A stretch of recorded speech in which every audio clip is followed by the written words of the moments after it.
கயல், அன்பு பேசுறத நினைச்சு ஃபீல் பண்றியா? அவன் இப்படி நடந்துப்பான்னு நான் கொஞ்சம் கூட எதிர்பார்க்கல. ஆனா நான் எதிர்பார்த்தேன். கயல், இந்த வீட்டுல இருக்கிறவங்க பேச்சு நடவடிக்கை எல்லாமே மாறிடுச்சு நீ நினைக்கிற. ஆனா அது உண்மை இல்ல. அவங்க இன்னும் அப்படியே தான் இருக்காங்க. ஏன்னா அவங்க ஒரிஜினல் கேரக்டரே இதான். உனக்கு தான் இதெல்லாம் புதுசா இருக்கு.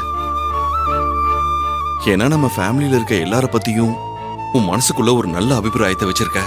அதான் அவங்க எப்படி இருந்தாலும் என்ன பண்ணினாலும் அவங்க அப்படிலாம் இல்ல அப்படிங்கிற மாதிரி உன் மனசுக்கு நீயே ஒரு ஆறுதல சொல்லிக்கிட்டு இருக்க. கையில் இது ஒரு சுயநலமான உலகம். இதுல யாரு எப்படி மாறுவாங்கன்னு யாராலையும் யூகிக்க முடியாது.